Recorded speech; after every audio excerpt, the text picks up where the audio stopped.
Manusia lahir dan berkembang melewati sebuah proses penuh makna yang sangat ditentukan pada masa 1000 hari pertama kehidupan. Di masa emas tersebut, terkadang kita sebagai manusia kerap luput terhadap hal yang sangat berperan di dalamnya. Aku dan temanku akan membahas salah satu fenomena yang perlu kita ketahui bersama, yakni disabilitas perkembangan. Hai semuanya. Kali ini aku udah bareng teman aku, Kalis. Halo. Oke. Mungkin Kalis mau perkenalan dulu.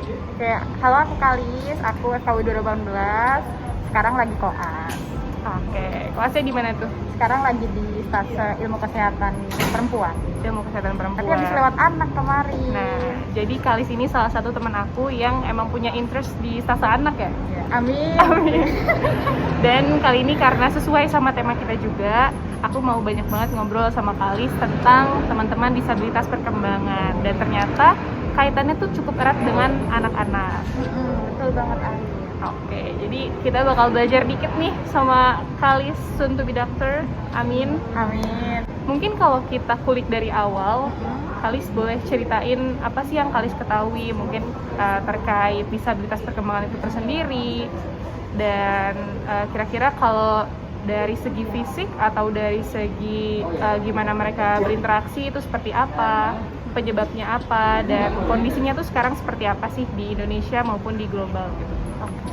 Jadi kita mulai dulu dari definisinya ya. Dari yang pertama, apa sih disabilitas perkembangan atau developmental disability ya, kalau misalnya nama lainnya. Nah, karena kita berawal dari kata disabilitas, itu kan berarti adanya hambatan. Nah, hambatan ini terjadi pada seseorang, terjadinya itu selama fase tumbuh kembangnya dia. Nah, hambatan ini terjadinya bahkan walaupun selama fase tumbuh kembangnya dia, dampaknya tuh seumur hidup, Rin. Tuh, jadi nggak cuma pas lagi dia kecil aja, jadi sampai dia dewasa pun dapat terkena juga gitu loh. Jadi dia akan impactnya sampai tua nanti. Padahal terjadinya di masa kecil ya. Dan nggak cuma di masa kecil aja. Jadi defeknya ini terjadi pas lagi mamanya lagi hamil gitu. Jadi selama masa kehamilan Sebelum lahir. Pas lagi dalam kandungan mamanya sakit, ada demam, ada ruam-ruam. Terus misalnya waktu mamanya hamil tidak direncanakan dengan baik, sampai belum minum asam folat pas lagi persiapan kehamilannya, seperti itu bisa banget terjadi pas lagi ibunya hamil, terus habis itu ada defek, anaknya lahir, jadinya bisa terjadi disabilitas perkembangan itu. Oke. Tapi kalau kondisinya sendiri sekarang mungkin secara global maupun di Indonesia, berapa banyak sih anak-anak yang menyandang disabilitas perkembangan gitu? Secara global dari penelitian yang di US itu sekitar 1 dari 6 anak itu ada yang terkena disabilitas perkembangan. Kalau di Indonesia kita prevalensinya atau jumlah orangnya belum tahu nih, Rin, tapi ada range-nya nih, ada rentangnya dari 4-11% orang Indonesia itu ada disabilitas. 4-11% itu kan lumayan jauh ya. Kenapa tuh kira-kira bisa sejauh itu? Karena data yang diambil untuk yang disabilitas ini termasuk juga disabilitas pada orang dewasa yang misalnya terjadi karena adanya kecelakaan ataupun penyakit di saat orang itu dewasa, tidak hanya ketika pas perkembangan aja yang kena gitu. Makanya range-nya jauh banget. Jadi itu nggak hanya disabilitas perkembangan, tapi disabilitas secara umum gitu. Iya, mungkin yang ada di Indonesia. Di Indonesia. Makanya tadi range-nya cukup jauh dari 4-11 gitu. Terus kalau kita mengenal lebih jauh nih, kira-kira ciri-ciri, gejala, atau karakteristik yang mereka miliki sebagai penyandang disabilitas perkembangan itu apa aja? Nah, jadi disabilitas perkembangan itu kita bisa mengenali dari anaknya lahir sampai anaknya tumbuh kembang itu sendiri. Karena kita juga bilangnya ini kan disabilitas perkembangan ya. Jadinya kan kita tahu ini dari kecil sampai masa kanak-kanak, remaja kita bisa lihat. Masa tumbuh kembangnya ya? Iya, berarti kan range-nya ini kan anak ini dari lahir sampai 17 tahun ya kalau misalnya di Indonesia. Nah, kalau disabilitas perkembangan dari lahir ada beberapa penyakit yang kita bisa lihat ketika anak ini lahir. Misalnya kalau gangguan metabolisme gitu, jadi ada yang namanya hipotiroid kongenital, itu juga salah satu bentuk disabilitas perkembangan. Di Indonesia banyak teman-teman, jadi kita harus belajar aware tentang penyakit ini ya gitu. Jadi nanti kalau teman-teman nemu di layanan primer ataupun ada bayi nih kuning pas lahir, terus lidahnya keluar, kayak lidahnya membesar gitu ya, terus udelnya bodong, nah itu coba dikonsultasikan ke dokter karena bisa jadi anak ini hipotiroid dari lahir dan itu sangat berbahaya buat kecerdasannya di masa depan, Rin. Salah satu masalah besar di Indonesia yang kita belum banyak nih yang tahu kan. Nah, Terus abis itu kalau disabilitas perkembangan ada cerebral palsy gitu ya, jadi kayak lumpuh otaknya gitu, kelumpuhan pada otak yang menyebabkan anak ini sulit untuk menggunakan fungsi motoriknya dengan baik. Jadi untuk bergerak sulit, menggunakan alat gerak atas maupun bawah itu Sulit. sulit, kurang optimal. Terus juga ada ADHD gitu ya, kita kenalnya hiperaktif ya kalau misalnya selama ini. Terus autistic spectrum disorder atau ASD, itu anak autis, lalu juga hiperaktif ya. Terus juga ada lagi nih teman-teman yang mungkin terkesannya itu biasa aja, padahal juga termasuk dalam disabilitas perkembangan. Apa tuh?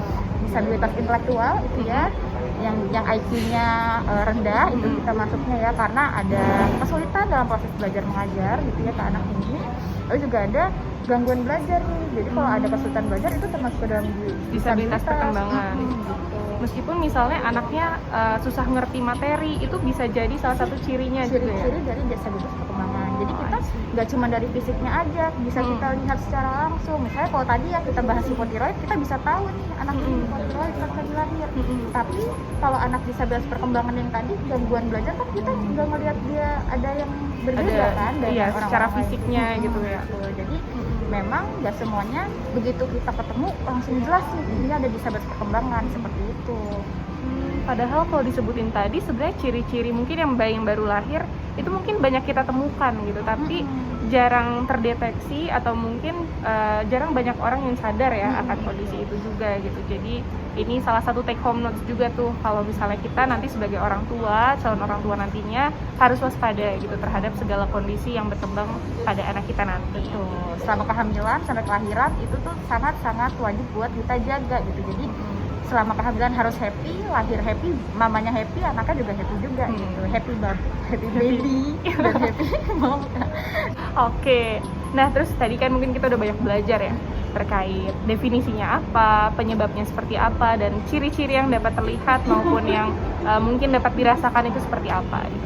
Tapi kalau melihat disabilitas perkembangan dari segi sosial nih, pastikan mereka memiliki mungkin keterbatasan untuk berinteraksi secara sosial, atau mungkin secara di kehidupan sosial mereka memiliki beberapa dinding-dinding yang membatasi mereka untuk bergerak secara luas gitu. Kira-kira kalau menurut kamu, pandangan kamu sebagai mungkin calon tenaga kesehatan dan juga dalam aspek medis, apa sih yang mereka butuhkan dalam aspek sosialnya gitu? Dari aspek sosial ya. Jadi gini teman-teman, kalau untuk anak disabilitas perkembangan, aku mau ngasih satu contoh yang pernah aku temuin sendiri, itu ADHD. Nah teman-teman, kalau ADHD ini kan kita kenalnya, kita tahunya ini anaknya hiperaktif, susah fokus, gak bisa diam gitu kan, kayak lari sana sini, tenaganya besar gitu ya. Tantrum gitu, marah-marah ini anak kan, suka teriak-teriak ya tadi yang katanya Arin. Nah sebenarnya ADHD ini nggak cuman dia itu memiliki disabilitas untuk mengendalikan gerak-geriknya dia, tingkah lakunya dia, tetapi secara emosional anak-anak ini juga perlu kita perhatikan lebih mirip. Soalnya ternyata anak ADHD ini untuk mengutarakan perasaannya itu tidak bisa seperti manusia pada umumnya. Seperti itu. Jadi aku pernah nemu kalau yang di ADHD anaknya itu ketika lagi bersedih, pas lagi kecewa dia malah nyubit-nyubit badannya sendiri.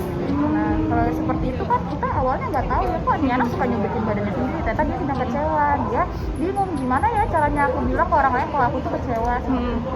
Nah sebagai masyarakat, sebagai kita juga calon orang tua gitu ya, kita lebih aware apa saja yang dirasakan anak, apalagi anak dengan ADHD, lalu anak autistik, ini harus kita perhatiin lebih lanjut gitu ya. Jadi memang ini PR-nya buat kita, bukan anaknya yang harus menyesuaikan lingkungan, tapi kita yang menyesuaikan anak-anak ini Dan kebutuhan mereka juga. ya, bagaimana kita bisa menjaga supaya tumbuh kembang anak ini optimal. Seperti itu, optimal sebagaimana anak ini dapat tumbuh kembang ya teman-teman ya. Jadi yang namanya bagaimanapun kondisinya, anak harus didukung tumbuh kembangnya sampai nanti dewasa gitu. Dan itu adalah tanggung jawab kita sebagai orang-orang yang tua dan dewasa. Tua loh kita. Tua dan dewasa. Tua dan dewasa, lebih tua gitu. Apalagi kan kita juga calon orang tua, juga ketika kita menemukan anak-anak, walaupun itu bukan anak kita, itu tanggung jawab kita sebagai orang tua yang akan mendidik anak-anak itu di masa depan. Di masa depan nanti. Oke Nikal, selanjutnya mungkin aku mau tanya juga masih dalam aspek sosial gitu dan kehidupan kita yang paling dekat. Kira-kira sebagai salah satu elemen dari masyarakat, apa sih yang bisa kita lakukan untuk menciptakan ruang yang aman dan juga nyaman buat teman-teman disabilitas perkembangan yang nyatanya mereka mungkin butuh perhatian lebih untuk kita bersamai gitu. Kira-kira seperti apa? Oke, yang paling gampang kasusnya kalau di tempat umum kita ketemu sama anak tantrum gitu ya, Lin ya. Gampang kan kita nemuin di mall, ada anak yang teriak gitu. gitu. Mungkin yang paling bisa kita mulai dari diri sendiri adalah kurangin kebiasaan judging gitu ya. Bagaimana kita kalau ngelihat anak tantrum misalnya udah beda duluan nih kan, yang kayak ih kok berisik banget sih nih anak, ih kok gerak dari sana sini, ngedumel sendiri ya. Terus ngeliatin orang tuanya kayak judging seolah-olah orang tuanya itu gak layak jadi orang tua gitu ya, kayak gak bisa ngurus anaknya gitu kan kita judgingnya. Kita kurangin kebiasaan julid dulu terhadap anak-anak seperti ini. Kita nggak tahu kalau ternyata memang orang tuanya ini juga kesulitan ternyata selama ini. Dan dengan kita less judging, dengan tidak membuat orang tuanya ngerasa, ih aku takut deh orang sekitar sini ntar ngerasa keganggu sama anakku yang lagi marah-marah seperti ini.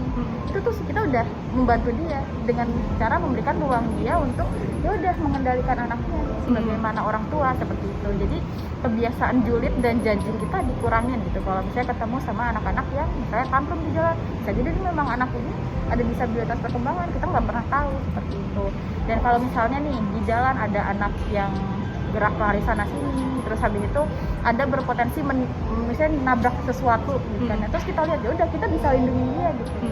Misalnya kan dia naik tangga gitu kan serem ya kalau misalnya ada anak di mall terus habis itu naik tangga, kalau nggak dia lari-larian sampai nabrak dinding seperti itu. Kita sebagai orang tua bisa mencegah dari hal-hal yang tidak diinginkan. Maksudnya paling tidak bisa mencegah trauma ataupun kayak kecelakaan yang dapat terjadi dari benturan itu. Berarti tadi kita harus less judging, atau kalau bisa hilangkanlah kebiasaan judging itu. Berikan space untuk mereka menyelesaikan apa yang terjadi di sana, dan kita nggak boleh juga untuk menilai misalnya kayak dia tidak layak nih jadi orang tua karena misalnya nggak mampu membuat anaknya diam gitu. Dan ya itu sih yang harus kita kurangin ya sebagai salah satu elemen dari masyarakat. Nah tadi kan kita udah ngobrol lumayan panjang lebar lah ya. Banyak banget yang kita Ini obrolin. super terakhir nih aku mau nanya Kalis. Kira-kira kalau ada satu kata yang bisa Kalis berikan kepada teman-teman disabilitas perkembangan yang menggambarkan mereka banget nih, apa tuh? Menurut aku satu kata tuh istimewa. Istimewa. Oke, ada gayanya nggak biar kita agak heboh dikit nih? Istimewa. Oke gitu. Kita Ayo ulang kita, ya. ya. 1, 2, 3. Istimewa. Oke, karena kita udah ngobrol seru, asik dan juga insightful bersama Kalis. Aku berterima kasih banget sama Kalis karena udah meluangkan waktunya buat berbagi ilmu buat teman-teman semua juga.